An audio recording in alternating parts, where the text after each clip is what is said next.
Have you ever felt like you were invisible? Not rejected, not hated, just overlooked. Like no matter how hard you tried, no one really saw you. No one felt your presence when you walked into a room. No one adjusted when you spoke. Maybe you told yourself, I'm just not that kind of person. Some people are naturally powerful. Some people just have that energy. Here's the truth. Presence is not a personality trait. It's a decision. And most people never make it. They shrink to fit rooms. They lower their voice to avoid tension. They laugh when they should disagree. They apologize when they've done nothing wrong. But there are some people, rare people, who decide one day that they will never shrink again. This is the story of one of them. Stay with me until the end.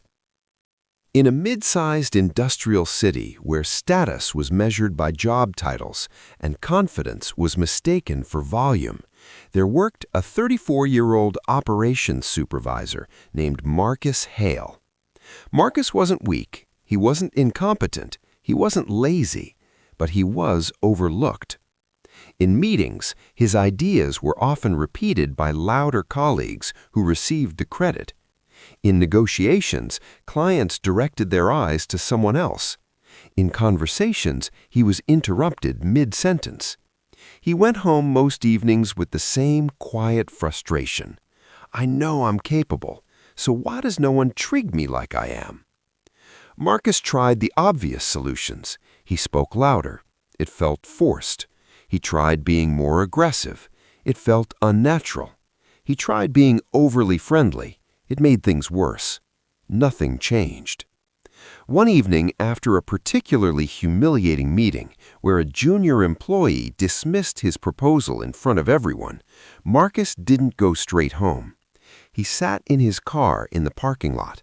Engine off, lights off. Just silence. And for the first time, he stopped blaming other people. Maybe it's not what I'm saying. Maybe it's how I'm carrying myself. The next morning, he did something small, almost invisible. When he entered the building, he didn't rush to his desk. He walked slower. Not dramatically, not arrogantly, just slower. He lifted his chin slightly, shoulders back, eyes level. He made eye contact first and held it half a second longer than usual. No smile to fill the silence, no nervous movement. It felt uncomfortable, like standing without armor. In the first meeting of the day, when someone interrupted him mid-sentence, he didn't raise his voice. He didn't apologize. He paused, looked at the person, and calmly said, "I'm not finished," then continued speaking. No anger, no sarcasm, no explanation. The room shifted, slightly. That evening, he didn't celebrate. He reflected. Power isn't about dominance. It's about non-reactivity. Over the next weeks, Marcus began observing people who commanded rooms without shouting. He noticed patterns. They didn't rush their words. They didn't over-explain. They didn't seek approval after every statement. They spoke once, clearly, and stopped. They were comfortable with silence. Most people rush to fill silence. Powerful people let it work for them. So Marcus trained himself. When someone challenged him aggressively, he slowed down instead of speeding up. When tension rose, he lowered his voice instead of raising it. When criticized, he asked one simple question. What specifically would you change? Calm, direct, unemotional. At first, people tested him. A colleague rolled his eyes during a presentation.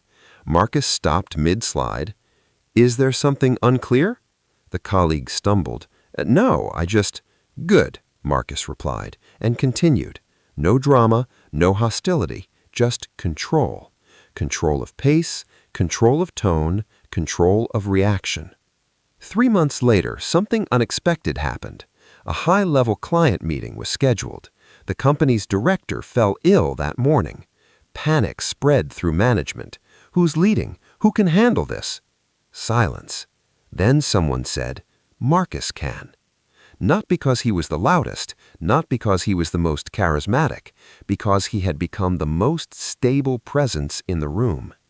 That afternoon, Marcus sat across from executives twice his rank. They questioned projections, they challenged logistics, they pressed aggressively. Marcus didn't rush, he didn't defend emotionally, he didn't fill space with unnecessary words. When he didn't know an answer, he said, "I'll verify that and send confirmation by 5 p.m." No excuses, no rambling, just certainty. At the end of the meeting, the lead executive shook his hand firmly. "Good leadership," he said.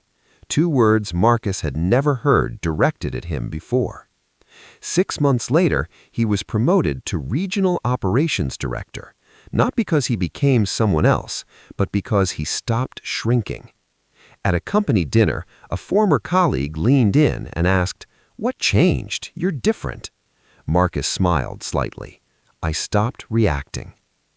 Here's what Marcus understood that most people never do. Presence is not about speaking more, it's about reacting less. Power is not about intimidation, it's about emotional control. Confidence is not loud, it is steady. 3 truths transformed him. First, your body speaks before your mouth does. Posture, eye contact, pace. Before you say a word, people decide how to treat you. Second, silence is leverage. When you stop filling every gap, people lean in.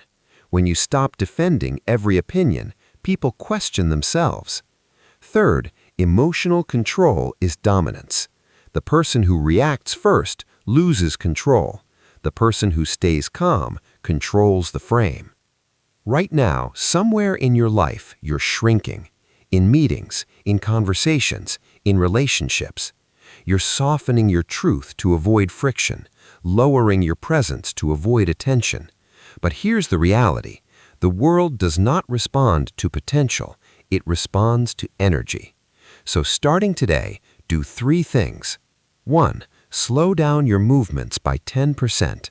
Walk slower, speak slower, react slower. 2. Remove unnecessary apologies. If you did nothing wrong, don't apologize for existing. 3. Hold eye contact just a second longer, not aggressively, just steadily. You don't need to dominate rooms, you need to stop disappearing in them. Marcus didn't become powerful overnight, he became controlled, and control changed everything.